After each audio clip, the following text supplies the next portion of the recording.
Hello everyone. सो आज का video सबके लिए इम्पोर्टेंट है, सिर्फ आपके लिए नहीं, आपके फैमिली मेम्बर्स के लिए, आपके फ्रेंड्स के लिए और हमारे पूरे कंट्री के लिए। क्योंकि आज के टाइम पर हमारा इम्यून सिस्टम वीक होने की वजह से इतने जल्दी लोग बीमार पड़ रहे हैं। तो इस वीडियो में मैं आपको बताऊंगी कि आपको इम्यून सिस्टम स्ट्रॉन्ग कैसे करना है। हम नींबू, मिर्ची, जीरा ये सब पानी ऐड करके बनाओ, ऐसे कोई भी ड्रामा नहीं करने वाले हैं। एक्चुअली समझेंगे कि इम्यून सिस्टम को स्ट्रॉन्ग कैसे करना है, क्या क्या एग्जैक्टली करना चाहिए ताकि आप उस चीज़ को रोज फॉलो कर सके और बहुत इजी होगा और बजट फ्रेंडली भी होगा। तो सबसे पहले मैं आपको ये बताती हूँ कि आपको हम इस वीडियो में इम्यून सिस्टम स्ट्रॉन्ग करने की बात तो करेंगे ही, उसके अलावा हम इम्यून सिस्टम को स्मार्ट कैसे करें उसके बारे में भी बात करेंगे। अगर आपने मेरे चैनल को अभी तक सब्सक्राइब नहीं किया है तो जरूर कीजिए और हाँ, बेल आइकॉन को प्रेस करना ना भूलें ताकि मैं जब वीडियो अपलोड करूँ तब आपको नोटिफिकेशन मिले। तो इम्यून सिस्टम को स्मार्ट क्यों करना है? इम्यून सिस्टम को स्मार्ट इसीलिए करना है क्योंकि अगर आपका इम्यून सिस्टम स्मार्ट नहीं हुआ, सिर्फ स्ट्रांग हुआ, तो आपकी बॉडी के अंदर ही आपको ही अटैक करना शुरू कर देगा। एक एग्जांपल ले लेते हैं, जैसे कि अर्थराइटिस क्या होता है? आपका ही इम्यून सिस्टम आपके बॉडी के एक हिस्से को अटैक करने लग जाता है और आपको दर्द होता है, प्रॉब्लम होता है। तो वो एक ऑटो इम्यून डिजीज है। फिर सीलियाक डिजीज भी ऑटो इम्यून डिजीज है, जहाँ पर आपका ही बॉडी आपके इंटेस्टाइन को अटैक कर रहा है। फिर थायराइड का जो प्रॉब्लम होता है वो भी ऑटो इम्यून होता है, आपका ही बॉडी, आपका ही इम्यून सिस्टम आपके थायराइड ग्लैंड को अटैक कर रहा होता है, इसीलिए हाइपोथायराइडिज्म होता है। तो इसीलिए हमें हमारे इम्यून सिस्टम को सिर्फ स्ट्रॉन्ग नहीं, स्मार्ट भी बनाना ज़रूरी है ताकि उसे पता हो कि किससे फाइट करना है। बाहर से आए हुए वायरस, बैक्टीरिया जैसे पैथोजन से फाइट करना है, हमारे खुद के बॉडी पार्ट्स के साथ नहीं फाइट करना है। Diet plays an important role. आपकी डाइट में हेल्दी फैट्स होना बहुत ज़रूरी है। हेल्दी फैट्स इसीलिए होना चाहिए क्योंकि आपके बॉडी में जो सेल्स हैं, सारे के सारे सेल्स, उनके जो सेल मेम्ब्रेन है, जिसे हम आउटर कवरिंग भी कहते हैं, वो फैट से बना होता है। और जब वायरस आपके बॉडी में जाता है, वायरस खुद एक लिविंग बीइंग नहीं है, बट आपकी बॉडी में जाता है, आपके सेल के अंदर जाने के बाद अपने आप को रेप्लिकेट करता है, अपने आप को बढ़ाता है, फिर हम बीमार पड़ते हैं। तो सेल मेम्ब्रेन जो आउटर कवरिंग है, अगर वो स्ट्रॉन्ग नहीं हुआ तो वायरस बहुत ईजीली आपको अटैक कर पाएगा। तो इसीलिए आपको मेक श्योर करना है कि आपका सेल मेम्ब्रेन स्ट्रॉन्ग हो। और आप वो कैसे कर सकते हैं? हेल्दी फैट्स खाकर। हेल्दी फैट्स का एग्जांपल है घी, बटर, लार्ड, डक फैट, ये सब हेल्दी फैट है। ऑलिव ऑयल भी चलता है, लेकिन ऑलिव ऑयल को आप हाई हीट में कुक मत कीजिए। अगर आपको सीजनिंग करने के लिए चाहिए तो आप ऑलिव ऑयल भी खा सकते हैं। और क्या उसके बाद में आपका ब्रेन, उसके बाद में आपके बॉडी में जो भी सॉफ्ट टिश्यूज़ है वो सब फैट से बनता है, इसीलिए इट्स इम्पॉर्टेंट कि आप हेल्दी फैट खाएं। अगर आप ऐसे ही लिक्विड ऑयल जो जिसकी मैं बात कई बार कर चुकी हूँ, जो हम ऑयल खाते हैं, mustard oil, rape seed oil, ये सब अगर आप खाओगे तो आपके बॉडी में फ़ैट जो भी चीज़ है वही चीज़ यूज़ करेगा। तो फॉर एग्जाम्पल अगर अच्छा गाड़ी लेते हैं, मर्सिडीज़ लेते हैं, BMW लेते हैं, आप उसमें तेल अच्छा ही डालेंगे या सस्ता डालेंगे? तो आपके बॉडी को आप उस तरह से ट्रीट कीजिए ताकि आप अपने बॉडी में तेल या फिर आपके बॉडी में जो फैट डाल रहे हैं उसे हेल्दी फैट डालिए, ऐसे सस्ता बेकार सा तेल मत डालिए।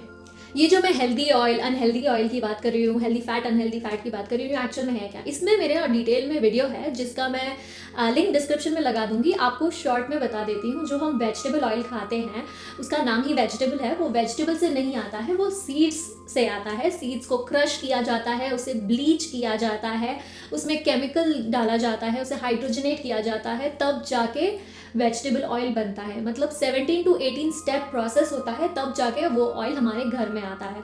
तो कोई भी चीज़ जो बिल्कुल नेचुरल नहीं है, पूरे मशीन के थ्रू गई हुई है, वो हमारे बॉडी के लिए अच्छा बिल्कुल भी नहीं है। जैसे कि पीनट ऑयल हो गया, वेजिटेबल ऑयल तो हम कॉमनली सारे को ही बोलते हैं। उसके बाद में रेप सीड ऑयल हो गया जो कनोला ऑयल के नाम से भी जाना जाता है।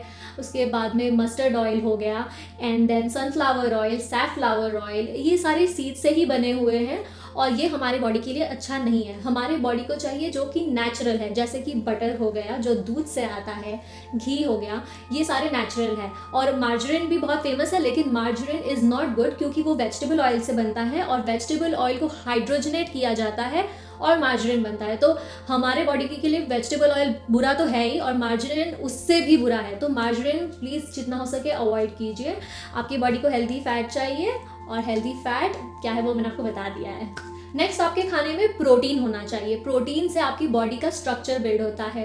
प्रोटीन और फैट की मदद से ही आपकी बॉडी में हार्मोन्स बनते हैं। आपका body is made of protein and fat, there is no carbohydrates. So remember कि आपके खाने में प्रोटीन भी अच्छे मात्रा में हो और फैट भी हो। आपका जो मसल है, लिगामेंट है, टिश्यूज है, ये सब, आपके हेयर, आपके नेल्स, ये सब प्रोटीन से बनता है। अगर आपके नेल्स ब्रिटल है, आपके बाल बहुत झड़ रहे हैं, तो ये समझ जाइए कि आपके खाने में आपको प्रोटीन की ज़रूरत है, कोई नया तेल की ज़रूरत नहीं है। तो इसीलिए याद रखिए कि प्रोटीन और फैट आपके खाने में होना ही चाहिए, उसी से आपका बॉडी बिल्ड होता है। और अगर आपका बॉडी अच्छे से बिल्ड है, अंदर अर्जे पुर्जे सब प्रॉपर है, तो फिर आपका बॉडी बाहर के पैथोजन से फाइट करने के लिए भी स्ट्रांग रहेगा। Vitamin D is another important thing to make your immune system stronger.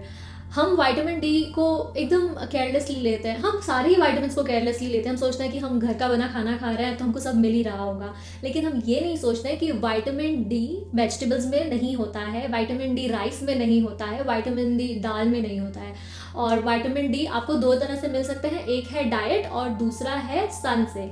और हम हार्डली बाहर जाते हैं। इनफैक्ट इंडिया में तो लोगों को इतना टेंशन होता है कि ओ मैं धूप में गया तो मेरा स्किन डार्क हो जाएगा, और छाता लेकर निकलते हैं, सनस्क्रीन लगा कर निकलते हैं। सो विटामिन डी हमको मिलता ही नहीं है। सन से हमारे स्किन में सन लगता है और उससे हमारा बॉडी कोलेस्ट्रॉल यूज करके विटामिन डी बनाता है, लेकिन हम धूप में जाते नहीं हैं तो हमको विटामिन डी उससे मिलता नहीं है। तो खाने से मिलना चाहिए। खाने से कैसे मिलेगा? क्योंकि हम खाने में ये कंसिडर करते हैं कि मैंने दाल खा लिया और राइस खा लिया और थोड़े से वेजिटेबल्स खा लिए तो बस हो गया। तो वेजिटेबल्स में विटामिन डी नहीं होता है, दाल में विटामिन डी नहीं होता है, राइस में विटामिन डी नहीं होता है, रोटी में विटामिन डी नहीं होता है। और जो लोग पूछ रहे हैं जवार की रोटी, इसकी रोटी, उसकी रोटी, कोई भी रोटी में विटामिन डी नहीं होता है। सो विटामिन डी आपको किस से मिलेगा? विटामिन डी आपको एग से मिलेगा, मीट से मिलेगा, मशरूम में भी थोड़ा विटामिन डी होता है। तो अगर आप वेजिटेरियन हैं तो मैं आपको बता दूं, आप मशरूम्स खा सकते हैं। लेकिन अगर आपके खाने में विटामिन डी ये सब से नहीं आ रहा है तो आपको क्या करना चाहिए? आपको सप्लीमेंट लेना चाहिए। लेकिन सिर्फ सप्लीमेंट लोगे और उसके साथ सिर्फ वेजिटेबल्स और राइस खाओगे तो आपकी विटामिन डी क्या आपकी बॉडी में लगेगा? नहीं, क्योंकि विटामिन डी एक फैट सॉल्युबल विटामिन है जिसे अब्सॉर्ब होने के लिए बॉडी में फैट होना ज़रूरी है। तो फिर आपको विटामिन डी जब खाओ तो उसके पहले आपको ये मेक श्योर करना पड़ेगा कि आपके डाइट में फैट था। जैसे कि आप दूध ले सकते हैं, लेकिन वो भी फुल फैट मिल्क होना चाहिए, स्किम्ड मिल्क नहीं होना चाहिए। उसके बाद में घी, बटर, ये सब आप खा सकते हैं, और एग्स और मीट तो खा ही सकते हैं। और अगर ये सब अगर आप खाते हैं तो उसमें आपको विटामिन डी मिलेगा, प्लस आपका जो सप्लीमेंट से विटामिन डी आया है वो अच्छे से अब्सॉर्ब होगा। तो in short, vitamin D is a fat soluble vitamin जो अगर आप सप्लीमेंट खाओ लेकिन अगर आप फैट ना खाओ तो अब्सॉर्ब नहीं होगा। सो विटामिन डी अब्सॉर्ब होने के लिए फैट होना ज़रूरी है। हॉस्पिटलाइज कोविड पेशेंट्स में ये देखा गया है कि उनके बॉडी में विटामिन डी की कमी थी। तो फिर अगर आपका विटामिन डी कम हो तो आपका इम्यून सिस्टम भी बराबर से काम नहीं करता है। Vitamin D supports T cells, और टी सेल्स हेल्प करता है वायरस और पैथोजन को फाइट करने के लिए। तो विटामिन डी आपके इम्यून सिस्टम को स्ट्रॉन्ग करने के लिए बहुत ज़रूरी है। तो आज के टाइम पर स्पेशली आपको विटामिन डी लेना ही चाहिए, क्योंकि मुझे पता है कि आपको खाने से मिल नहीं रहा है और आप धूप में जा नहीं रहे हैं। तो फिर विटामिन डी सप्लीमेंट्स रोज लीजिए। 5000 to 6000 IU भी लेंगे तो वो काफ़ी रहेगा रोज़। और मैंने देखा है कि इंडिया में 60,000 IU का टैबलेट्स मिलता है, तो वो वंस अ वीक एक टैबलेट लोगे तो वो भी काफ़ी हो जाएगा। लेकिन विटामिन डी को लाइटली बिल्कुल भी मत लीजिए, इग्नोर मत कीजिए, बहुत ज़रूरी है। और विटामिन डी पर मेरा एक डिटेल में वीडियो है जिसमें मैंने बताया कि आपको विटामिन डी में क्या खाना चाहिए, विटामिन डी पाने के लिए क्यों इतना इंपॉर्टेंट है। तो उस वीडियो को बहुत अच्छे से देखिए, समझिए, और सिर्फ देखिए और समझिए नहीं, उसे फॉलो भी कीजिए। क्रॉनिक स्ट्रेस और अक्यूट स्ट्रेस, दो तरह के स्ट्रेस होते हैं। अक्यूट स्ट्रेस जो कि है कम टाइम का स्ट्रेस, छोटा मोटा स्ट्रेस, और chronic is a long term stress. Acute stress का एग्जांपल देते हैं जैसे कि एक्सरसाइज हो गया, कोल्ड शावर हो गया, ये सब अक्यूट स्ट्रेस है जो आप अपने बॉडी को थोड़ा सा स्ट्रेस देते हो और आपका बॉडी उसे समझता है, सीखता है और अगली बार और स्ट्रांग होकर निकलता है। तो अक्यूट स्ट्रेस आपकी बॉडी के लिए अच्छा है। जैसे कि एक्सरसाइज करते हैं तो हमें स्ट्रेस फील होता है, हमारे बॉडी को, हमें दर्द होता है थोड़े टाइम के लिए, एंड दैट्स फाइन। उसके बाद में हमारा बॉडी और स्ट्रांग होता है और मसल बिल्ड होता है।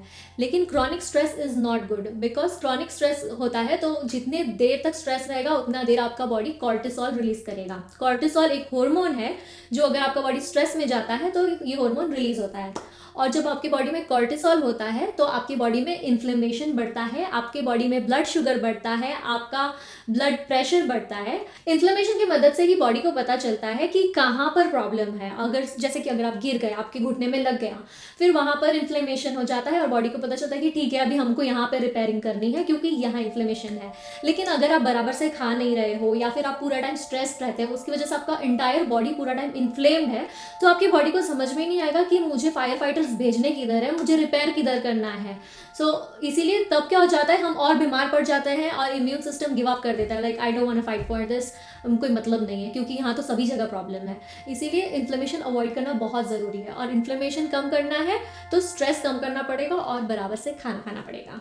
कोल्ड शावर एक बहुत अच्छा तरीका है आपके बॉडी में इन्फ्लेमेशन कम करने का। जब आप कोल्ड शावर करते हैं तो आपके बॉडी को अक्यूट स्ट्रेस मिलता है, तो आपका बॉडी नेक्स्ट टाइम और स्ट्रांग हो जाता है, और कोल्ड की वजह से आपका बॉडी में इन्फ्लेमेशन भी थोड़ा कम होता है। जैसे कि अगर आप गिर गए, चोट आ गई, तो वो चोट की जगह गर्म हो जाता है, राइट, मतलब गर्म मतलब इन्फ्लेमेशन है, और उसको कम करने के लिए आप ठंडा पानी डालते हैं। उसी तरह पूरे बॉडी में इन्फ्लेमेशन कम करना है तो कोल्ड शावर करना अच्छा होता है। और कोल्ड शावर मतलब ऐसे मीडियम ठंडा नहीं, ice water cold shower. And हाँ, आधे 1 घंटे के लिए आपको नहीं करना है, इसलिए ये मत बोला मुझे जुकाम हो जाएगा, वो सिर्फ आपको 2 से 3 मिनट तक करना है। आप 30 सेकेंड से शुरू कर सकते हैं, देन आप उसको 1 मिनट 2 मिनट तक इंक्रीज कर सकते हैं। That's it, you just need to stand under the shower which is cold, ice cold, and for 2 minutes and that's it.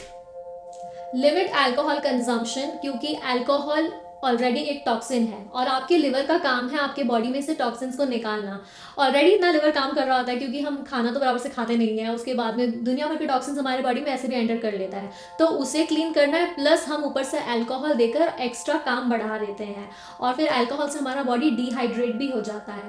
तो alcohol consumption is putting more stress on your body, putting more stress on your immune system and making your immune system weaker. So avoid drinking alcohol. अगर आपके health में कोई problem नहीं है, आप exercise करते हैं, बराबर से खाना खाते हैं, तो occasionally wine and all that is fine, but making it everyday thing it's not. And yes, I am not advocating alcohol consumption. तो या अगर आपको नहीं पीना है आप मत पीजिए, अगर आप कभी कदार पीते हैं तो ठीक है, लेकिन उसके बहुत सारे नुकसान भी है, तो वो भी दिमाग में रखिए। उसके बाद आता है स्मोकिंग। स्मोकिंग किसी भी तरह का हो, जैसे कि वेप हो गया है, आजकल ट्रेंड हो गया है, हुक्का हो गया है, फ्लेवर्ड है बोल के लोगों को लगता है कि इट्स फाइन, बट उसके साथ जो स्मोक जा रहा है that's not good for you. मुझे स्मोकिंग के बारे में बोलने की ज़रूरत ही नहीं है, इतना हमने मुकेश का न्यूज़ देख लिया है, वही हमारे लिए काफ़ी है। तो इसीलिए याद रखिए कि smoking is injurious for health, आपको पता है। और डायरेक्ट और इनडायरेक्ट स्मोकिंग दोनों ही हमारे लिए अच्छा नहीं है। आप खुद स्मोक कर नहीं रहे हैं, बट कोई और हमेशा आपके सामने स्मोक करता है, तो भी वो आपके लिए अच्छा नहीं है। तो get some guts and tell them like कि हमारे सामने स्मोक मत कीजिए, मुझे प्रॉब्लम है। जस्ट बिकॉज कोई और गलत काम कर रहा है, आप उसके लिए क्यों प्रॉब्लम झेलें? तो इसीलिए उन्हें बोल दीजिए दैट आप यहाँ पर स्मोक मत कीजिए। So be upfront about it. So get enough sleep. हमारे आज के टाइम पर है ना, जब से ये इंटरनेट आया है, फ़ोन, लैपटॉप, कंप्यूटर आया है, हम कुछ काम नहीं भी होता है ना, हम फिर भी फ़ोन पर ही रहते हैं। इनफैक्ट पहले पेरेंट्स बच्चों को बोलते थे कि फ़ोन यूज़ मत करो, फ़ोन यूज़ मत करो, अभी पेरेंट्स भी फ़ोन पर ही लगे होते हैं। तो फ़ोन को अवॉइड कीजिए क्योंकि स्लीप बहुत इंपॉर्टेंट है। You should get at least 7 to 8 hours of sleep. अगर आप सोते हो तो आपका बॉडी रिकवर, रीजनरेट, रिपेयर सब सोने के टाइम पर ही करता है।